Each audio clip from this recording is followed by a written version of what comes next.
We are very pleased to share the results of ancestral research on the descendants of Caesar Plummer, with particular emphasis on the William Dan Plummer branch. Reflections on Ardell Plummer from his daughter Leila Mae Snell and his grandson, Reverend Jimmy Plummer.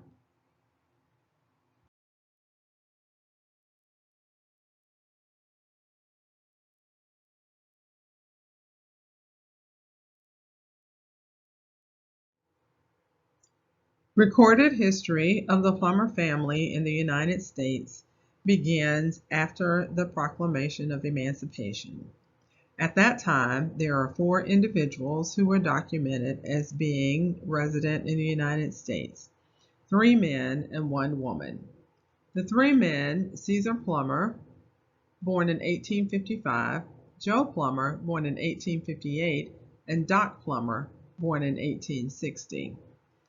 Also, Finlay Plummer is documented in the 1880 census as living with a son, Doc Plummer, as well as a granddaughter, Maddie. Although there has been a belief within the Plummer family that Caesar Plummer and Doc Plummer were brothers, there is no documentation that could be found to support this. Also, Joe Plummer was documented in the early census as having been born in 1858, indicating that he also would have been alive during emancipation. There is documented evidence showing that the 3 individuals, Caesar Plummer, Doc Plummer, and Joe Plummer, lived in close proximity to each other. Census records were found that document Caesar Plummer and his descendants as living in the Buckeye area of Lawrence County, Georgia, from 1900 through 1950. The 1900 census shows Caesar Plummer estimated to be age 44 as unmarried, living with a son, William, age 18, a daughter, Frances, age 12, another son, William, age 10, and a son, Luther, age 5. Descendants of Caesar Plummer can be documented through more than 5 generations. The 1910 census shows Caesar Plummer as living in a household with 15 children, including his wife of 8 years, Missouri Plummer. The 15 children are both the offspring of Caesar Plummer as well as children that are believed to be the children of Joe Plummer. Joe Plummer, who is believed to be Caesar Plummer's brother, is not found in any documents after 1900. The 15 children in the household of Caesar Plummer are Clarence, Julius Caesar Jr., Fred, Arthur, Ophelia, Francis, Joe, Ethel Viola, Bessie Lee, Tressie, Aquilian, Luther, Ralph, Rosa, and Ophelia.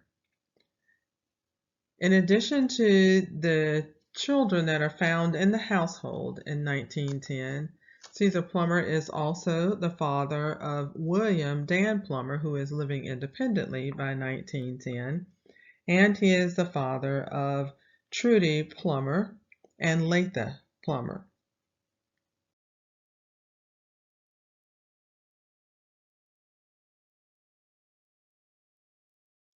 William Plummer, also known as Dan, is the oldest son of Caesar Plummer. William married Hattie Hightower in 1902.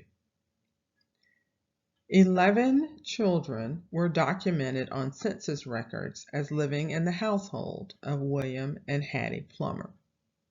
Cordy Lee, Horace, Elizabeth, Ben, Wayman, Ernest, Ardell, Johnny, and Willis are known to be the children of William and Hattie Plummer.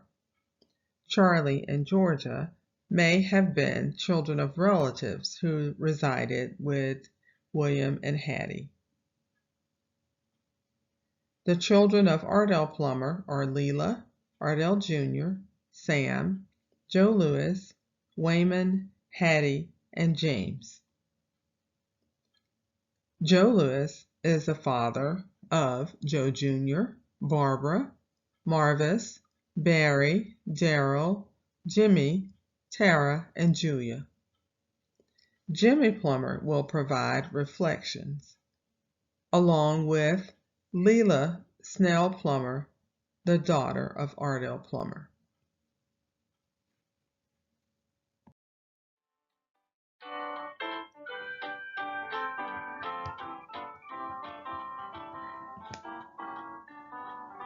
No, I gotta remember when I came along, me and Annette and your auntie and your dad and all of them,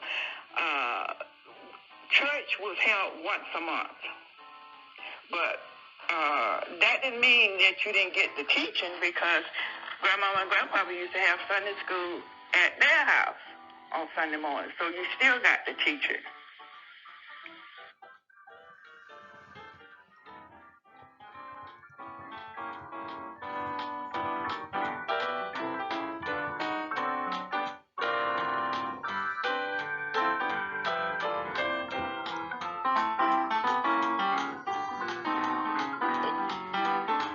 Okay, church was important. We was going whether you wanted to go or not. You didn't question it. They didn't ask you if you wanted to go. You were going. Even if they didn't make it, you were going. Okay, so church was important, and it became a part of our life. It was a part of our upbringing. It was a part of our training.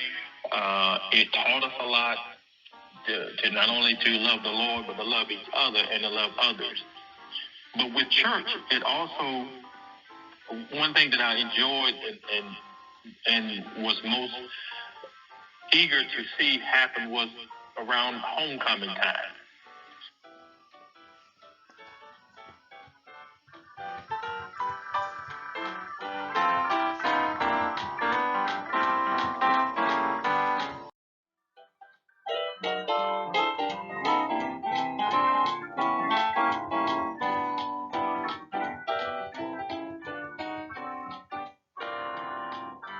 How did your family teach religious or spiritual beliefs?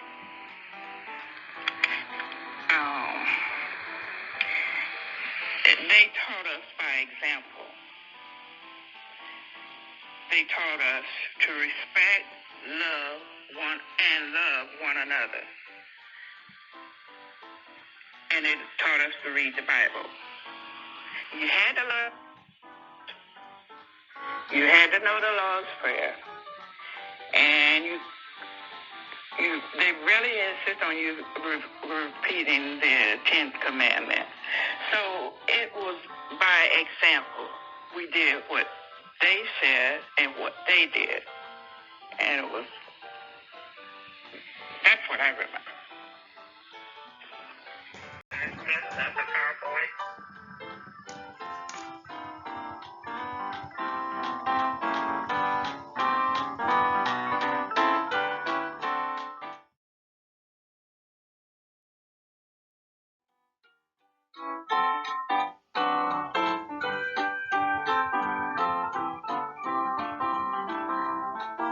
In reality, it was a homecoming period, because really homecoming began the third Sunday in August. I believe that was Holly Springs. Fourth Sunday in August was Buckeye, and then the first Sunday in September was New Bethel. So during this time, you can pretty much say for a whole month, we had relatives coming into town, and we was always excited because uncles were coming, cousins were coming. It was coming all from all over the place to come home for homecoming. And that's when homecoming was homecoming. And so it was an exciting time for us during that time period. But of course, it was tiring too, because that meant we was at all these different churches. You had revival following the homecoming. So for at least a month, we was in church. Okay.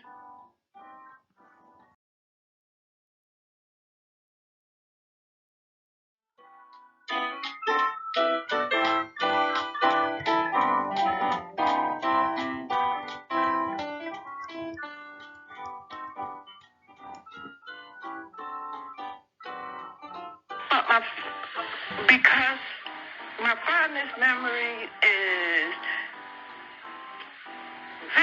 going to grandmama's and grandpapa's house. I mean, that was the focus point, right? That was the focus point. Always grandmama and grandpapa's house. Yeah. And then after grandmama and grandpapa died, it was Uncle Son and Aunt Rose.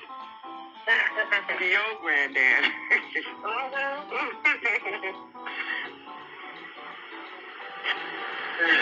Okay, and so what we gonna do over there? Your grandparents' house. What you gonna do? Well,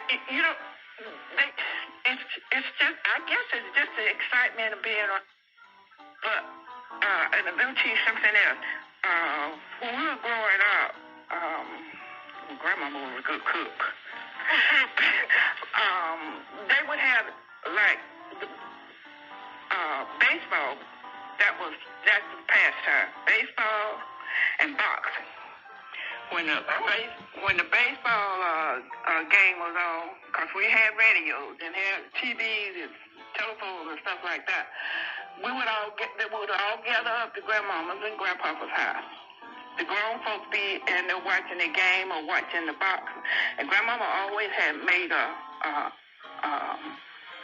cake and made some ice cream, in that old-fashioned chillin'. So that was our outlet. I mean, that was good times then. Yeah, that sounds good. While the grown folks was watching the game or whatever it was, we was enjoying the ice cream and playing. Oh boy. Yeah. That sounds good.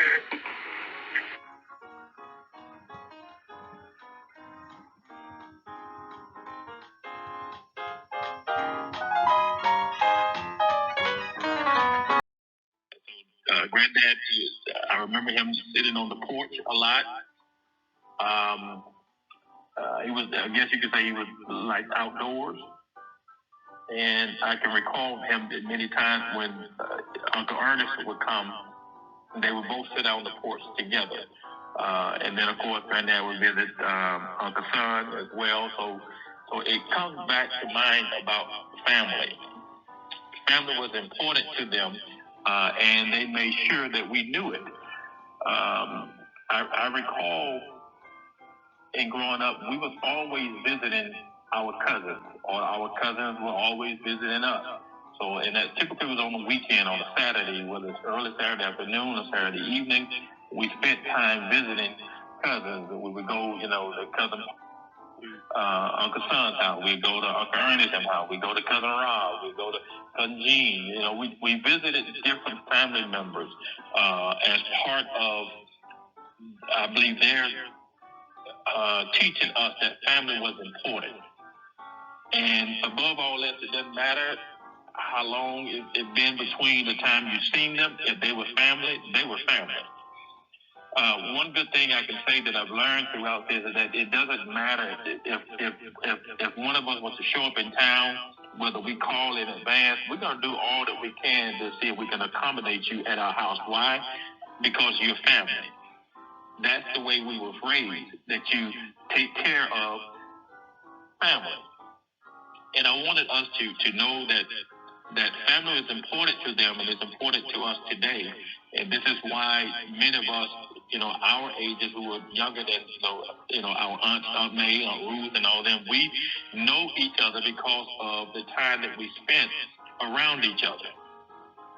And I think that's important. And that's something I do wish we could do more of, that our children will have that same spirit of family life, to where you want to be around your family, you know who your family are, and you have developed relationships with those family members.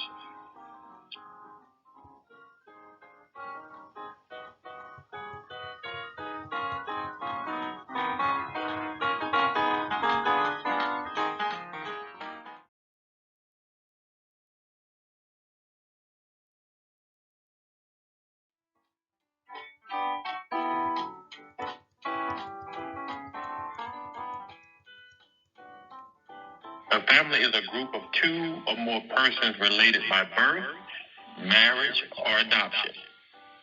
And family is important because they can offer support and security.